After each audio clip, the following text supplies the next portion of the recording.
Nantes, 24 mai 68. Sud Aviation, fabrication aéronautique, 2800 ouvriers, directeur local M. Duvauchel, président directeur général M. Papon, ancien préfet de police.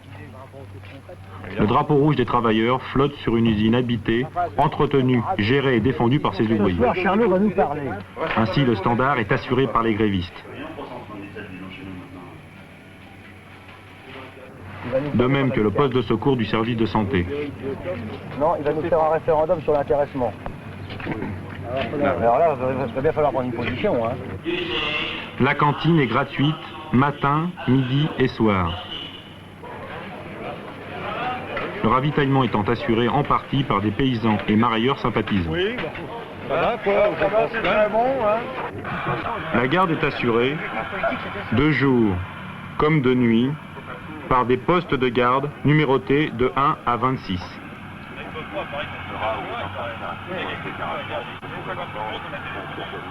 Tous les gars sont prêts à intervenir.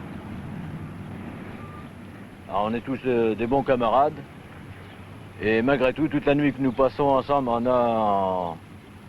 le feu est toujours allumé et je crois que la garde est bien vigilante. Hein. Sud Aviation fait partie du secteur dit dur. Il est à la pointe de la grève. C'est d'ici, avant Renault comme on le croit généralement, qu'est parti le mouvement sur le mot d'ordre de grève générale illimitée, défendu depuis tout temps par les ouvriers révolutionnaires de l'usine et repris à leur propre compte par les centrales syndicales le 14 mai. L'avantage, c'est d'accord, hein, il ne faut pas nous créer des problèmes où il n'y en a pas dans la fonction des travailleurs. Non, mais sauf très bien ces problèmes-là. C'est pas nous. Chercher les moyens comme des problèmes assez graves. Ici, le bâtiment, où la détention du directeur de l'usine, bien que désavoué par Georges Ségui sur les ondes d'Europe numéro 1 sur un coup de téléphone de celui-ci, est toujours effective au 10e jour des grèves. Alors là, c'est la gare d'honneur de Duvauchel, en face, là. Alors Duvauchel se trouve dans une pièce au fond, à droite. La porte est ouverte, évidemment. Les cadres ont le droit en ce moment à sortir 3 par jour. Ils vont 3 cadres vont chez eux. Et sur 7 jours. Il y a 21 cadres. Alors le directeur est toujours ici et il y a 3 cadres avec lui qui ne sortent pas. Il y a le directeur des affaires sociales et le directeur de production. Ils mangent et ils dorment ici. Ils sont ravitaillés par des groupes de la cantine. Ils mangent exactement le même menu que nous, évidemment. Hein. Pas de différence. Alors ici, ils s'occupent, ils font des mots croisés, ils jouent à la belote, enfin, ils s'appellent de temps en temps camarades. Ici, le niveau de conscience, formé aux luttes ouvrières locales de 53, 55 et 56, est ici élevé et les moindres discussions sur la détention du patron, sur des problèmes revendicatifs ou organisationnels, font vite apparaître la profonde compréhension de nombreux militants syndicaux du caractère politique de la lutte de classe en cours. T'as peut-être entièrement raison, mais alors je voudrais savoir si c'est pas quand même une erreur de le garder, du fait qu'en le gardant ici, il nous oblige pratiquement à rester nous aussi à l'usine, c'est-à-dire en cercle plus ou moins fermé. Hein, il implique quand même qu'on ne peut pas aller aux manifestations en ville comme hier soir, du fait qu'on a le patron ici, et que ça nous tient cloisonnés dans notre usine, quoi. Est-ce que c'est pas un danger par exemple, en gardant le patron, il est normal qu'il faut au moins 500 mecs dans la boîte, quoi. Et que la manifestation, maintenant, je crois qu'elle devrait passer au stade supérieur, c'est-à-dire dans la rue avec les étudiants, plutôt que cloisonner ouvriers, étudiants. Est-ce que c'est pas un danger de garder le patron, quoi? Je voudrais me présenter, je suis militant à la CGT, parce que, comme disait le camarade tout à l'heure, lui, il est à FO, et c'est paradoxal, mais à l'usine, la section FO horaire est une section lutte de classe. Il faut expliquer que c'est une section CGT exclue, parce qu'ils avaient justement des positions lutte de classe. Ceci dit, dans la CGT, il y a des camarades de lutte de classe. Pour nous, notre syndicat, en réalité, c'est la classe ouvrière.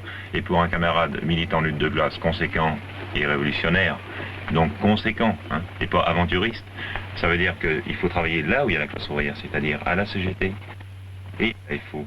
Il est évident que le patron il y a besoin, par exemple, de 50 gars pour le patron, et c'est une garde d'honneur. Hein. Il est évident que le patron ne sortira pas, et on n'a pas besoin de mobiliser 500 gus. Donc ça n'a strictement aucune valeur, cet argument qui consiste à dire qu'il nous bloque ici. Il reprend un argument également de dire qu'on attache une importance sentimentale au fait que le patron est là. Alors j'ai eu justement l'occasion d'intervenir à différentes reprises, à la suite du fait que certains cadres du PC sont descendus à Nantes, prend part, Ségui par intermédiaire de la radio, des gens de Suresnes, enfin ils ont tout mobilisé l'appareil les uns après les autres, et à chaque fois d'ailleurs je tiens à préciser que les militants, les cadres organisateurs, les militants et les syndiqués sympathisants, dans leur majorité, ont voté de fait pour le maintien du patron ici. Et j'ai pris la parole en expliquant que je m'étonnais qu'on fasse tant de tapage pour la libération d'un directeur alors qu'on avait fait tant de silence lorsque 2 camarades de camp ont été emprisonnés pendant 2 mois. Ça n'est pas une question sentimentale, le directeur représente concrètement sur le plan d'usine l'exploitation capitaliste. C'est l'agent conscient du capitalisme. Et c'est pas une mince affaire. Ça veut dire que pour les gars, ce n'est pas uniquement une question abstraite.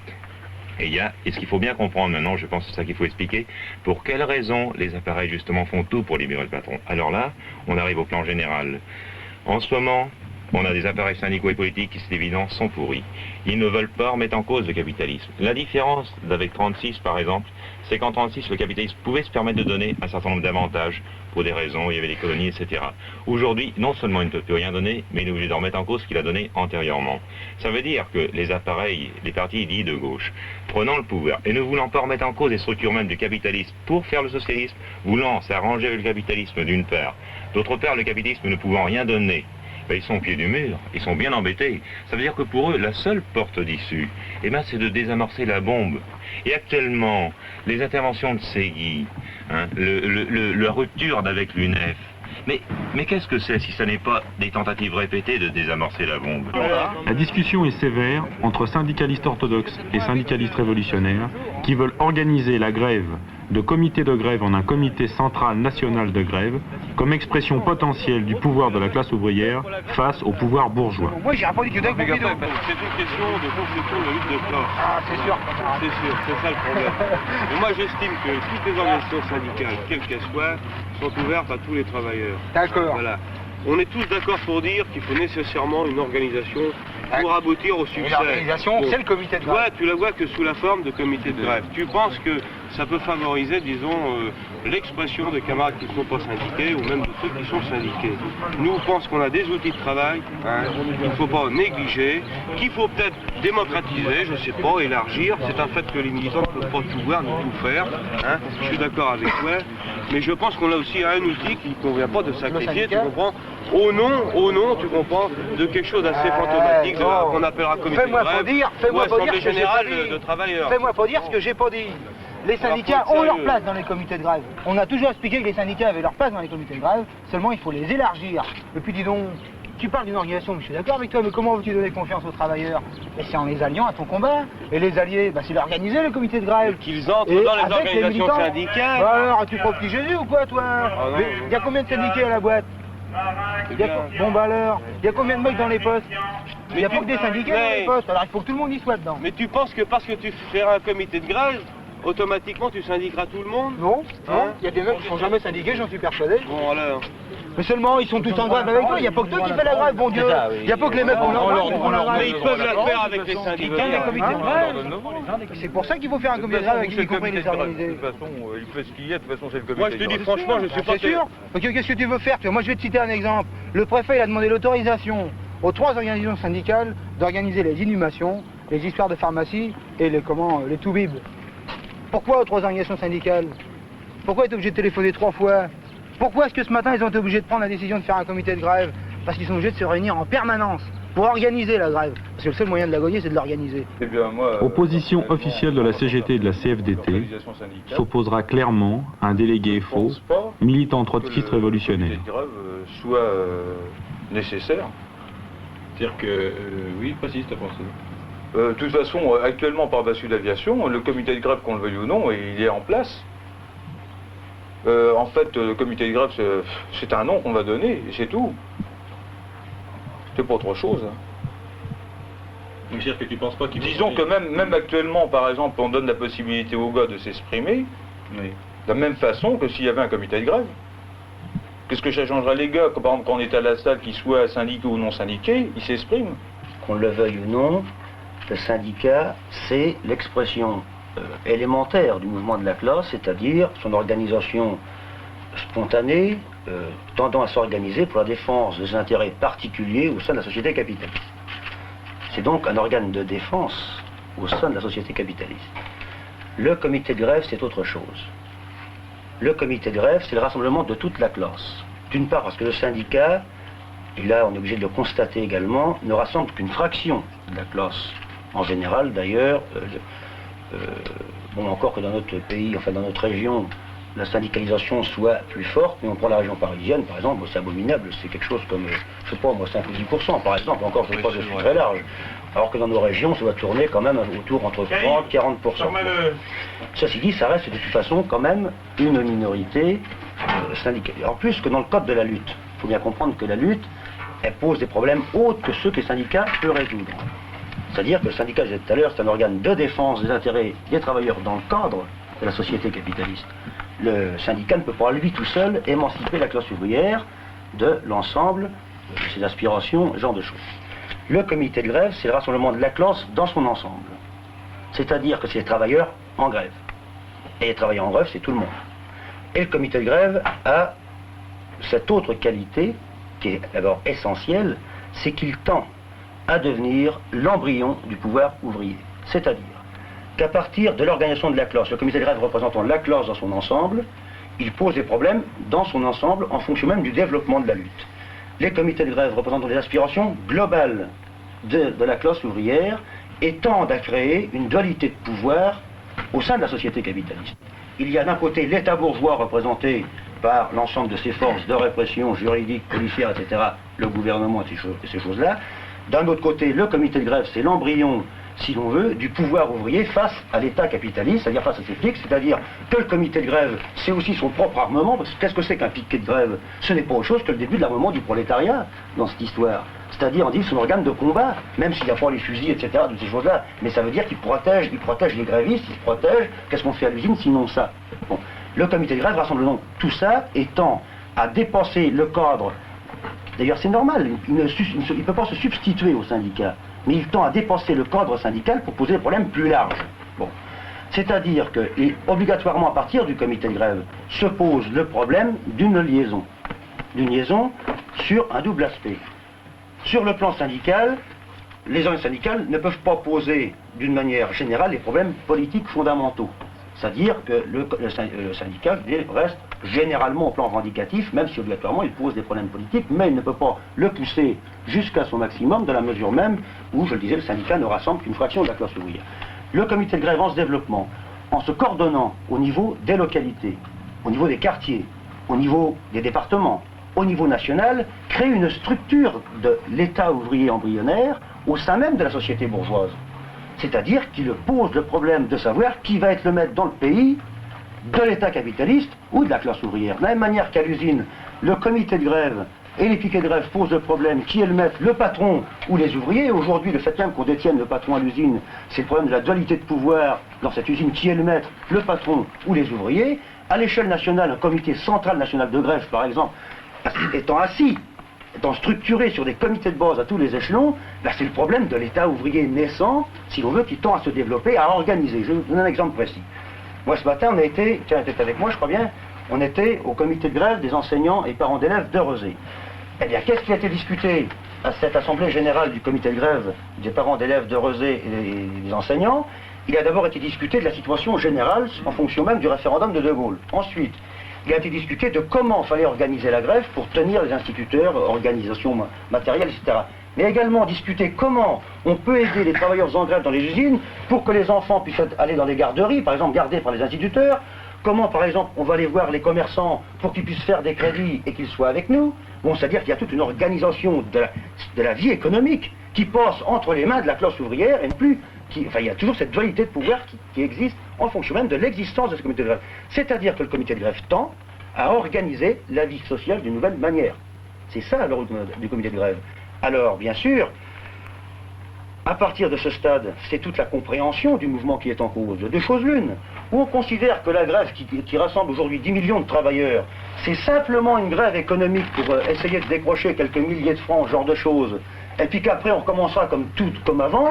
Alors moi je dis, on commet une erreur politique fondamentale, parce que ce qu'on aura gagné, le petit peu qu'on aura, on l'aura gagné sur le coup, mais comme à chaque fois ça se passe toujours pareil, peu de temps après on nous le reprend.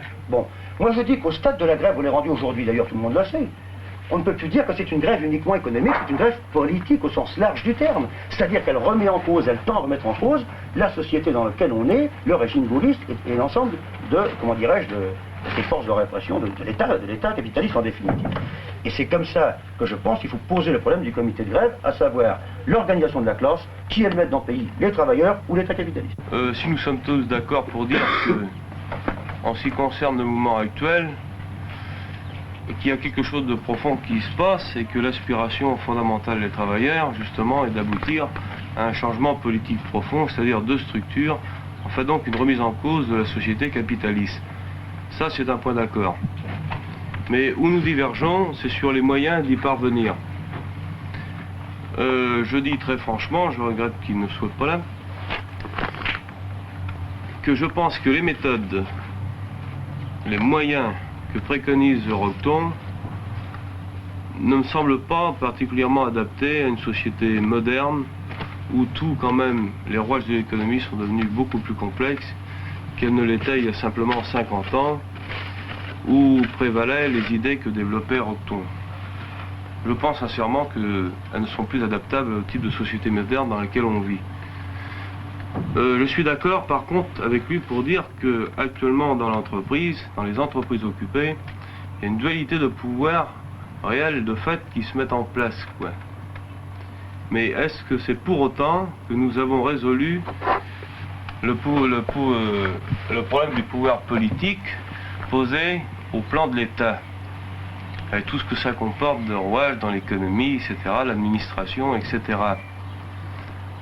Je doute que la façon que préconise Eurocton, on puisse accéder au pouvoir politique, qui est quand même le but final que se propose le prolétariat dans ses luttes et revendicatives, économiques et aussi politiques. Il est évident que le rôle du syndicat n'est pas simplement de défendre des revendications à caractère économique, qui sont sans cesse remises en cause, même après la plus grande victoire. On a vu l'exemple de 36, etc. Je suis convaincu qu'il n'en sera pas autant cette fois-ci. La réaction au discours de De Gaulle du 24 mai sera spontanée. J'entreprendrai avec les pouvoirs publics, et je l'espère, le concours de tous ceux qui veulent servir l'intérêt commun, de faire changer partout où il le faut des structures étroites et périmées et ouvrir plus largement la route au sang nouveau de la France. Vive la République! Vive la France!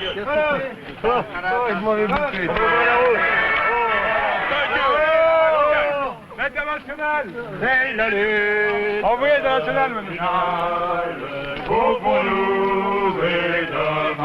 Non, il faut que les organisations syndicales appellent à ne pas voter à ce moment-là. De toute façon, on n'est pas en douleur, il n'est pas question de faire un rapide.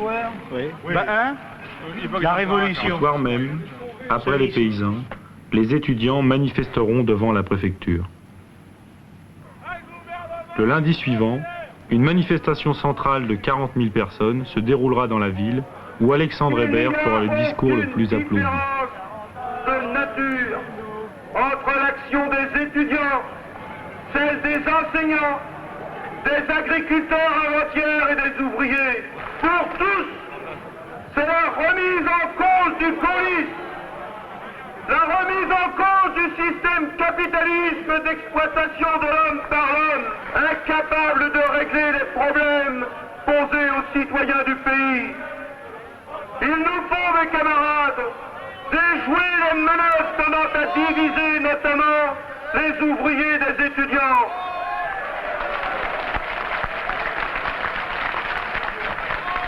La lutte que nous menons pour la satisfaction de nos revendications ne peut en aucun cas être dissociée de celle pour l'établissement d'un régime socialiste. Il nous faut liquider le gaullisme.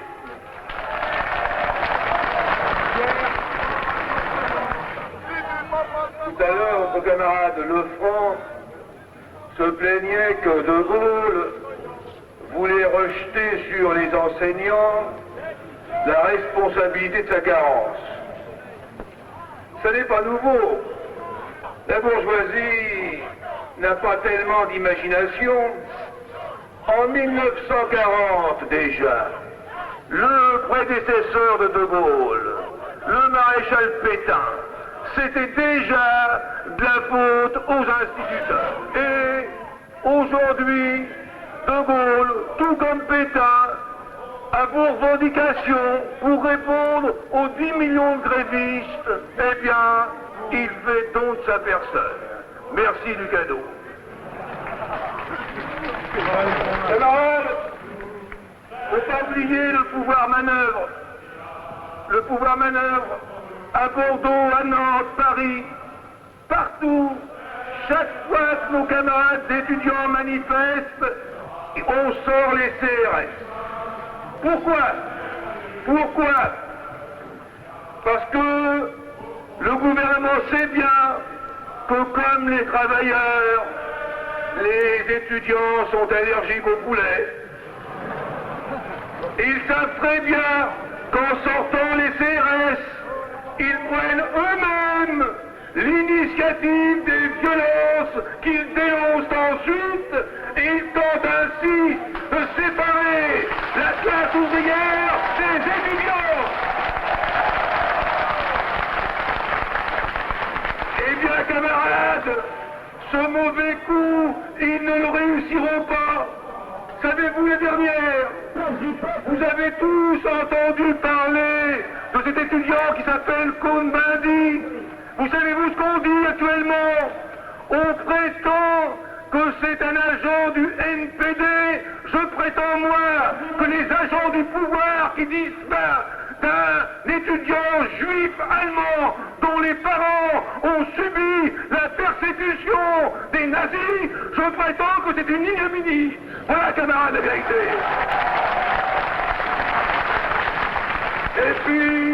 Et puis aujourd'hui, que nous offre-t-on?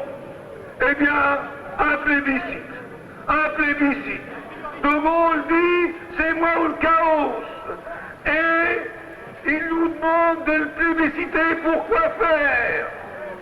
Pour faire sa rénovation nationale. Eh bien, écoutez, camarades, c'est le privilège des gens de mon âge, mais j'ai connu la révolution nationale de Pétain. Révolution nationale, rénovation nationale, c'est du vent à moins qu'on veuille préparer l'instauration du fascisme. Camarades, que De Gaulle ne s'y trompe pas, les travailleurs ne veulent pas de la charte du travail, même si on change le titre. Ce qu'ils veulent, c'est la satisfaction de leurs revendications. Ah, camarades, nous a-t-on répété qu'il n'y avait plus de lutte de classe? Eh bien, la lutte de classe, elle existe encore. Et n'en déplaise à De Gaulle et à d'autres, la classe ouvrière entend conserver ses organisations de classe sur le plan politique et syndical. Nous ne laisserons pas toucher à nos organisations et nous ne laisserons pas instaurer un système où on retirerait les prérogatives des syndicats.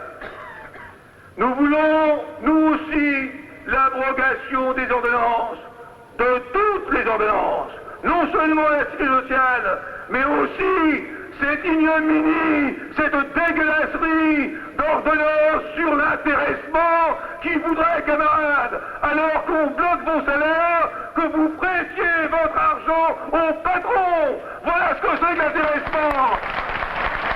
Eh bien, camarades, il faut dire nous aussi à l'intéressement. On ne peut pas accepter aucune de ces lois scélérates que sont les ordonnances.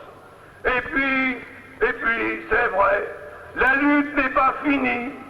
Il faut organiser la grève, il faut se battre, il faut que les comités de grève et aussi le comité central de grève assurent pleinement leurs fonctions. Oui, camarades, la vie économique, la sécurité, c'est les comités de grève et non les patrons qui doivent l'assurer, et encore moins le préfet.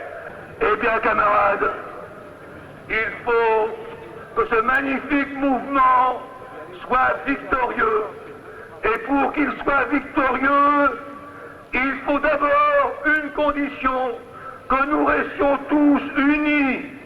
La bête n'est pas morte, camarades. Ne croyez pas cela. Elle est touchée, mais elle n'est pas encore morte. Pour l'achever, il faut que tous ensemble... Nous laisserons Yves Roqueton, militant de l'OCI, tirer les perspectives révolutionnaires du mouvement. Je pense d'ailleurs que le directeur, et comme l'ensemble de la bourgeoisie, alors comme De Gaulle avait sous-estimé un certain nombre de choses. De Gaulle avait commis une première erreur politique avec la grève des mineurs, il avait sous-estimé la combativité ouvrière, mais sa deuxième erreur politique a été, lorsqu'il a frappé les étudiants, de sous-estimer la crise du stalinisme. À savoir que l'appareil stalinien ne contrôle plus la classe comme il pouvait la contrôler il y a seulement quelques 10 ans. La lutte politique, en définitive, à travers les revendications économiques de la classe ouvrière, c'est-à-dire à travers ces revendications normales, eh bien, il y a à mettre en avant à chaque fois ce que moi j'appelle le programme de transition, c'est-à-dire élever le niveau de conscience à partir des problèmes particuliers pour les élever au niveau général, c'est-à-dire la conscience politique, c'est-à-dire la remise en cause, élever la conscience à la remise en cause de la société capitaliste. Et nous sommes arrivés à cette date historique du 14 mai, succédée à la grève générale du 13 mai, qui elle-même succédait à la lutte des étudiants.